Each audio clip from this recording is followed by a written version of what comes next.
Assalamualaikum warahmatullahi wabarakatuh.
Alhamdulillah. Alhamdulillahi nahmaduhu wa nasta'inuhu wa nastaghfiruh wa na'udzu billahi min syururi anfusina wa min sayyiati a'malina may yahdihillahu fala mudhillalah wa may yudlil fala hadiyalah. Asyhadu an la ilaha illallah wa asyhadu anna Muhammadar Rasulullah. Allahumma shalli ala sayyidina Muhammad wa ala alihi wa ashabihi ajma'in. Ayyuhal hadirun rahimakumullah, usikum wa nafsi wa iyaya bitaqwallah faqad fazal muttaqun. Qala ta'ala fi kitabihil karim, a'udzu billahi minasyaitonir rajim. Ya ayyuhalladzina amanu taqullaha haqqa tuqatih wa la tamutunna illa wa antum muslimun. Shadaqallahul azim. Hadirin sidang jamaah Jumat yang dimuliakan Allah, mari kita tingkatkan iman dan takwa kita kepada Allah Subhanahu wa taala. Zat yang selalu memberikan karunia nikmat kepada kita semuanya, sehingga pada hari ini kita mendapatkan anugerah berupa nikmat kesehatan. Karena itu marilah kita tingkatkan iman dan takwa ini dengan segala konsekuensinya. Hadirin sidang jamaah Jumat yang berbahagia, sebentar lagi kita akan memasuki bulan suci Ramadan, bulan yang penuh berkah, penuh ampunan, bulan di mana setiap amal kebaikan itu dilipat gandakan. Bulan yang di situ ada dijalankan ibadah puasa yang tujuannya adalah sangat jelas di dalam Al-Qur'anul Karim, yaitu la'allakum tattaqun, supaya kalian semuanya menjadi manusia yang bertakwa. Manusia yang bertakwa itu adalah manusia yang sangat mulia dan dimuliakan. Dan Allah sendiri mengatakan dalam Al-Qur'anul Karim, inna akramakum indallahi atqakum, bahwa sungguhnya yang paling mulia di antara kalian di sisi Allah adalah orang yang paling takwa. Jadi tujuan dari puasa ini adalah sudah menjadi tujuan yang final, jadi tujuan yang paling tinggi, yaitu manusia yang bertakwa. Bila tujuan ini bisa tercapai dan umat manusia terutama yang beragama Islam melaksanakan puasa di bulan suci Ramadan, lalu kemudian mendapatkan derajat manusia yang bertakwa, maka Indonesia ini akan menjadi negara yang aman. Indonesia akan menjadi negara yang makmur, dan Indonesia akan menjadi negara yang adil, yang akhirnya akan benar-benar terwujud adanya negara yang disebutkan baldatun thayyibatun wa rabbun ghafur. Kenapa demikian? Karena kalau kita lihat di dalam Al-Qur'anul Karim, bahwa ciri manusia yang bertakwa itu seperti dalam surat Al-Baqarah, yaitu alladzina yu'minuna bil ghaib. Mereka percaya dengan adanya yang gaib, tidak lagi kemudian berpikir, merenung, diangen-angen, lalu diotak-atik dengan pikirannya. Orang yang bertakwa itu sudah secara spontan dan yakin, ainul yakin, bahwa percaya dengan adanya yang gaib. Konsekuensinya apa? Dengan percaya dengan yang gaib itu, maka orang yang bertakwa itu tidak akan berani berbuat yang macam-macam. Akan bujuk saja tidak berani. Kemudian mencuri, mencopet, kemudian mengambil uangnya bapaknya sendiri, anaknya sendiri, istri, siapapun tidak akan berani. Kalaupun toh menjadi pejabat, juga akan menjadi pejabat yang benar-benar jujur, tidak akan berani melakukan perbuatan yang melanggar hukum. Itulah ciri orang yang percaya dengan yang gaib. Apalagi sampai kemudian mengkorupsi uang negara, uang rakyat, uang yang sudah dikumpulkan oleh pemerintah, kemudian triliunan lalu dikorupsi, tidak akan berani. Tapi kok masih banyak orang yang berani korupsi? Nah, itulah karena mereka bukan manusia yang bertakwa. Kalau sudah bukan manusia yang bertakwa, maka urusannya adalah urusan perut, urusannya adalah urusan nafsu, Mereka yang penting adalah senang. Dan disebutkan dalam Al-Quran orang seperti ini adalah kal an'am balhum adl. Mereka itu seperti binatang dan bahkan lebih heboh daripada binatang. Nah, itulah orang yang bertakwa. Jadi yu'minuna bil ghaib. Lalu cirinya lagi wa yuqimunas shalah. Orang yang bertakwa itu sudah pasti jelas. Mereka melaksanakan sholat, menegakkan sholat, menjalankan sholat dengan istiqomah. Dia laksanakan sholat 5 waktunya komplit. Kemudian sholat sunat, sunat rawatib, sholat sunnah yang lain, termasuk sholat tarawehnya. Yakin, ainun yakin, orang yang bertakwa akan tekun betul melaksanakan sholat. Dengan tekunnya melaksanakan sholat itu, apa kata Allah dalam Al-Quran? Innas sholata tanha anil fahsya'i wal munkar. Sesungguhnya sholat itu bisa mencegah perbuatan keji dan mungkar. Kalau sholat ini ditegakkan dengan benar-benar tegak dan khusyuk, maka juga akan muncul lagi manusia-manusia yang soleh, manusia-manusia yang berhati-hati, tidak akan pernah mau menyakiti orang lain dengan ucapan, perbuatan, kalimat apapun, karena mereka benar-benar mengingat terhadap sholatnya itu hanya karena Allah Subhanahu wa ta'ala. Perbuatan-perbuatan keji dan mungkar itu akan menjadi sirna.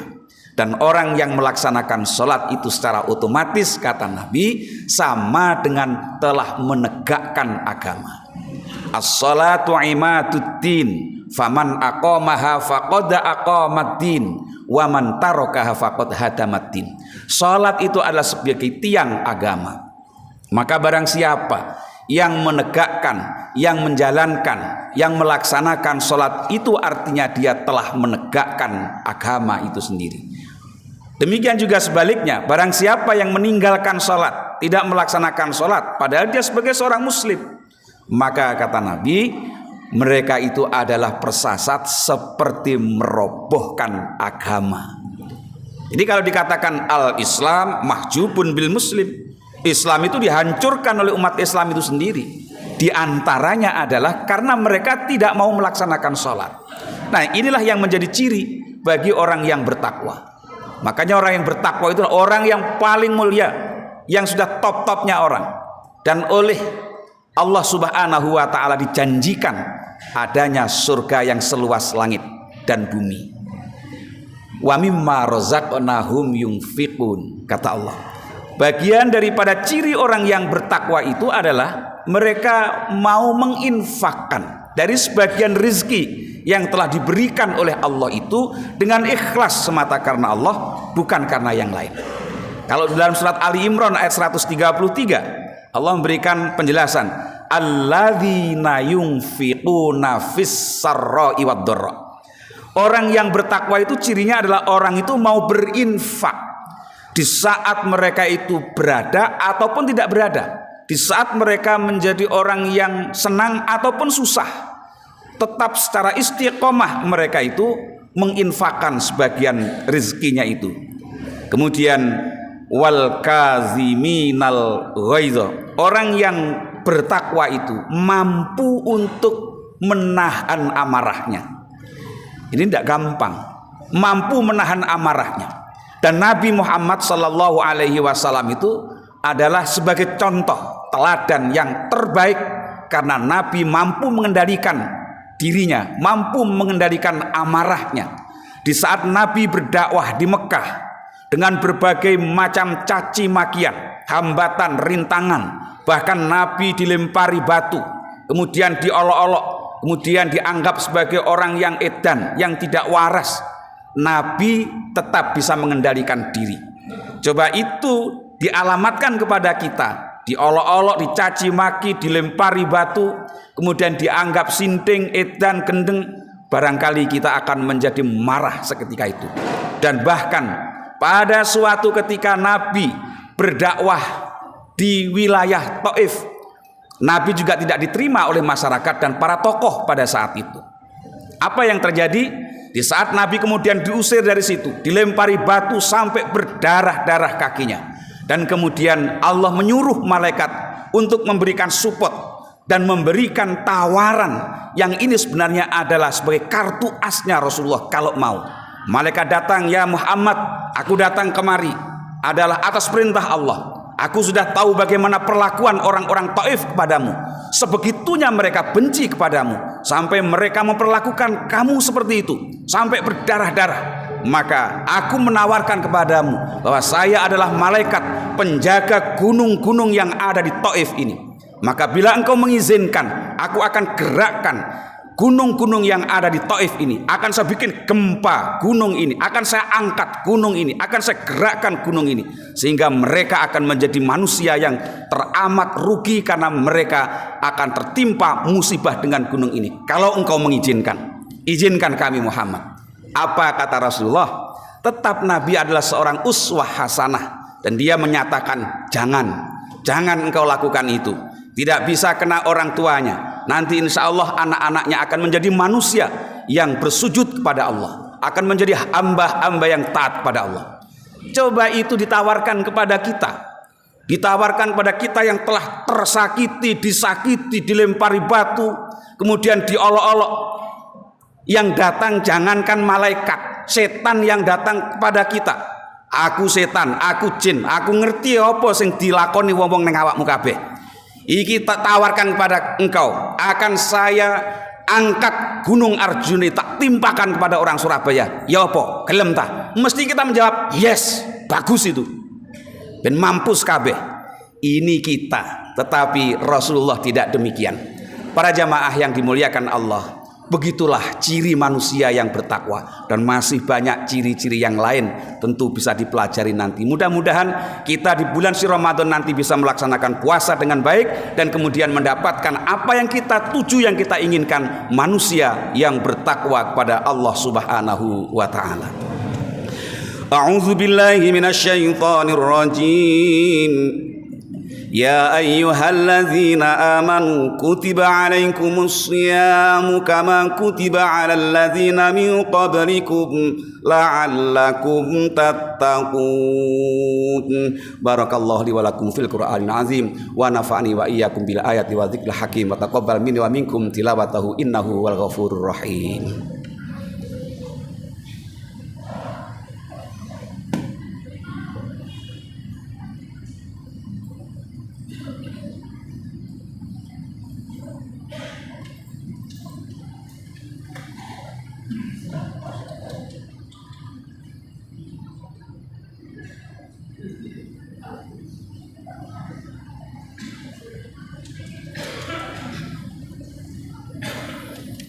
Alhamdulillah, alhamdulillah hamdan katsiran kama amar. Asyhadu an la ilaha illallah wahdahu la syarika lahu irghaman liman jahada wa kafar. Wa asyhadu anna Muhammadan abduhu wa rasuluhu wa habibuhu wa khaliluhu sayyidul insi wal bashar. Allahumma salli wa sallim wa barik ala sayyidina Muhammad wa ala alihi wa ashabihi wa sallama tasliman katsira. Amma ba'du, fa ya ibadallah ittaqullah wa'lamu annallaha yuhibbu makarimal umur wa yakrahu safasifaha, yuhibbu min ibadihi ay yakunu fi takmili islamihi wa imanihi wa innahu la yahdil qaumal fasiqin. Allahumma salli wa sallim wa barik ala sayyidina Muhammad wa ala ali sayyidina Muhammad kama sallaita wa sallamta wa barakta ala sayyidina Ibrahim wa ala ali sayyidina Ibrahim fil alamina innaka Hamidum Majid. Allahumma ighfir lil muslimina wal muslimat wal mu'minina wal mu'minat al ahya'i minhum wal amwat innaka sami'un qaribun mujibud da'awat wa qadiyal hajat. Allahumma rabbana la tuzigh qulubana ba'da idh hadaitana wa hab lana min ladunka rahmah innaka antal wahhab. Rabbana la taj'al fi qulubina ghillan lil ladzina amanu rabbana innaka raufur rahim. Rabbana hab lana min azwajina wa dzurriyyatina qurrata a'yun waj'alna lil muttaqina imama. Rabbana atina fid dunya hasanah wa fil akhirati hasanah wa qina adzabannar. Subhana rabbika rabbil izzati amma yasifun wa salamun alal mursalin walhamdulillahi rabbil alamin. Ibadallah.